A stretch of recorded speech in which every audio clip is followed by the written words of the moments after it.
여전히 높은 수준의 대출 금리와 경기 침체 우려 속에 전국 아파트 값이 62주 연속 하락, 서울도 내림세가 59주째 이어지고 있습니다. 서울시의 이번 주 낙폭은 플러스 0.04%로 지난주 플러스 0.03% 대비 상승세가 8주 연속 이어지고 있습니다. 7주 전 1년 만에 상승으로 전환한 서울 아파트 가격은 이번 주에는 상승폭이 확대되었지만 지역별, 단지별로 국지적 혼조세가 지속되고 있습니다. 전국 아파트 값은 하락폭이 확대된 이후 22주 연속 하락폭이 유지 및 축소되고 있는데요. 지금 3주 연속 보합을 유지했습니다. 아마도 상승과 보합과 하락 시장이 장기간 이어질 것으로 보입니다. 특히 하반기에는 역전세가 극렬하게 나타나면서 매물 증가와 수요자 감소로 주택가격은 하반기부터 내년 상반기까지 더 떨어질 수도 있습니다. 여러분, 2023년 7월 2주가 되겠는데요. 2주 기준으로 집값이 전국적으로 0.0%로 지난주 0.0% 대비 보합을 유지했습니다. 시도별로 살펴보게 되면 가장 많이 오른 곳은 세종시입니다. 0.13%가 올랐습니다. 인천 0.05, 서울 0.04, 경기 0.04 등은 상승했고요. 전남이 제일 많이 떨어졌습니다. 마이너스 0.10%, 대구 마이너스 0.09, 제주 마이너스 0.06, 부산 마이너스 0.05, 광주 마이너스 0.04 등은 하락을 했습니다. 전국적으로 공표지역 176개 시군구 중 지난주 대비 상승 지역은 58개 지역에서 67개 지역으로 증가했고요. 보합 지역은 16개 지역에서 13개 지역으로 감소했습니다. 그러나 하락 지역은 102개 지역에서 96개 지역으로 역시 감소했습니다. 전국적으로 보게 되면 54%에 해당하는 지역에서 하락하고 있습니다. 서울 지역 살펴보겠습니다. 서울 지역은 지역별 상승과 하락, 혼조세를 보이는 가운데 정주 여건이 양호한 주요 단지 위주로 매물 거래 가격 완만한 상승세를 보이는 반면 일부 지역은 매수와 매도의 희망 가격 격차가 유지되는 등 혼조세가 지속되고 있습니다. 광북 지역입니다. 14개 구 중 중량구 마이너스 0.02% 떨어졌는데요. 신내동과 면목동 위주로 떨어졌습니다. 강북구 마이너스 0.01%는 번동과 수유동, 구축 위주로 하락했으나 마포구 0.12% 올랐는데요. 성산동과 도화동 주요 단지 위주로, 용산구 0.06%는 이천동과 도헌동 위주로, 성동구 0.05%는 금호동과 옥수동 대단지 위주로 상승하며 강북 지역 전체가 혼조세 속에 상승으로 전환이 되었습니다. 강남 지역 11개 구 중 송파구 0.16% 올랐는데요. 잠실동과 신천동 주요 단지 위주로, 이 잠실동과 신천동은 지금 대단지가 있어요. 단지가 크기 때문에 지금 큰 단지에서 이렇게 오르고 있습니다. 서초구 0.07%는 반포동과 서초동, 방배동 위주로 올랐고요. 강동구 0.07%는 고덕동과 암사동 대단지 위주로, 영등포구 0.06%는 신길동과 당산동 등 역세권 중저가 위주로 상승하는 등 상승세가 지속되고 있습니다. 여러분, 최근 서울 집값 동향이 부동산 통계기관마다 크게 엇갈려 소비자들의 혼란이 가중되고 있습니다. 정부 공식 통계기관인 한국부동산원에 따르면 지난 7월 3일 기준으로 서울 아파트 매매가는 전주보다 0.03% 올랐습니다.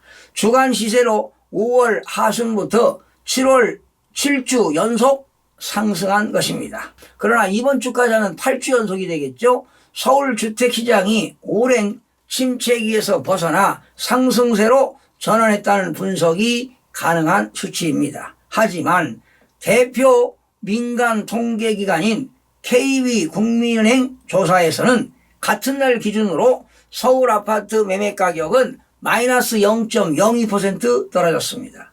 지난해 7월 중순 이후 무려 49주째 하락세입니다. 최근 7주간 등락률을 누적하면 서울 아파트 값은 부동산원 통계로는 0.26% 오른 반면 KB 통계로는 마이너스 0.43% 내렸습니다. 이렇게 격차가 크다 보니 실수요자 입장에서는 어느 통계를 기반으로 내 집 마련을 하거나 대출 전략을 세워야 하는지 헷갈린다는 불만이 쏟아지고 있습니다. 부동산 시세가 이처럼 제각각인 것은 조사, 표본과 방법 등 통계 산정 방식이 다르기 때문입니다.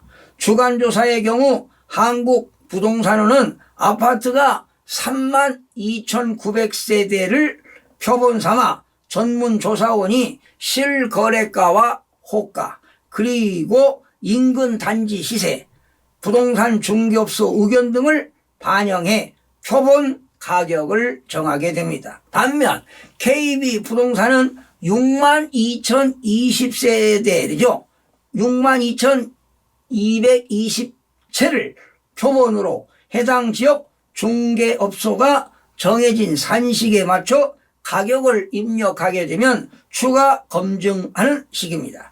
최근 아파트 매매가가 월 3천여 건에 그칠 정도로 주택 거래가 적을 때는 조사 과정에서 정성적 평가가 더 많이 개입될 수 없는 구조인 셈입니다. 이렇게 부동산 시장이 불안정할 때마다 집값 통계를 둘러싼 논란은 반복이 됐습니다. 집값 급등이 한창이던 2020년과 2021년에 부동산원이 집계한 집값 상승폭이 KB 통계보다 너무 작아서 문제가 된 바 있습니다.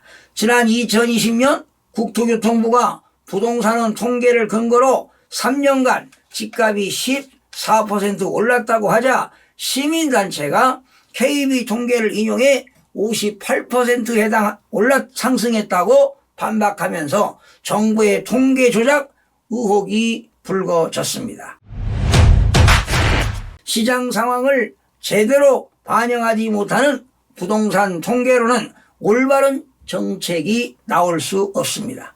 지난 정부의 부동산 정책 실패도 급등한 집값을 반영하지 못한 통계가 영향을 미쳤습니다. 부동산은 정부 입김에 휘둘리지 말고 통계의 객관성과 신뢰성을 높이는 데 주력해야 합니다. 부동산 관련 공공 데이터를 대폭 개방해 민간 경쟁을 통해 주택 통계 전반의 품질을 업그레이드하는 것도 필요합니다. 부동산 시장을 안정시키려면 정확한 통계가 첫걸음이 돼야 합니다. 다음은 수도권 지역 살펴보겠습니다. 수도권 지역인 인천 지역은 동구 마이너스 0.19% 하락했는데요. 송림동과 만석동 위주로 하락했습니다. 계양구 마이너스 0.03%는 용종동과 효성동 구축 위주로 하락했으나 연수구는 올랐습니다. 0.21% 올랐는데요. 정주 여건이 양호한 송도 신도시 위주로 올랐습니다. 지금 송도 신도시 반값 아파트까지 떨어져서 지금 투기 세력들이 몰려들다 보니까 지금 상승하는 것 같습니다. 중구 0.07% 올랐습니다. 운소동과 중산동 주요 단지 위주로, 남동구 0.05%는 서창동과 논현동, 구월동, 중소형 평형 위주로 상승하면서 상승세가 지속되고 있습니다. 지금 인천 지역은요 50주째 연속 하락하다가 8주 연속 상승세가 이어지고 있고요. 이번 주에는 상승폭을 유지했습니다. 경기 지역입니다. 양주시 마이너스 0.28% 하락했습니다. 신규 공급 영향을 받는 고함동과 고읍동 위주로 하락하고요. 안성시 마이너스 0.19%는 옥산동과 공도 위주로 하락했습니다. 동두천시 마이너스 0.15% 하락했는데요. 지행동과 생현동 위주로 떨어졌습니다. 과천시는 올랐네요. 0.39% 올랐는데 중앙동과 별량동 선호단지 위주로, 하남시 0.35% 올랐습니다. 풍산동과 망월동 준신축 위주로, 성남 수정구 0.34% 올랐습니다. 신흥동과 창곡동 대단지 위주로 상승하는 등 지역별 혼조세를 보이면서 상승세가 지속되고 있습니다. 대구 지역입니다. 수성구 마이너스 0.20%는 매호동과 신매동 구축 위주로, 달서구 마이너스 0.15%는 상인동과 용산동 본동 위주로, 북구 마이너스 0.13%는 관음동과 읍내동 구축 위주로 하락하고 있습니다. 부산 지역입니다. 동구 마이너스 0.20%는 좌천동과 범일동 대단지 위주로, 금정구 마이너스 0.11%는 장전동 준신축 및 구서동 위주로,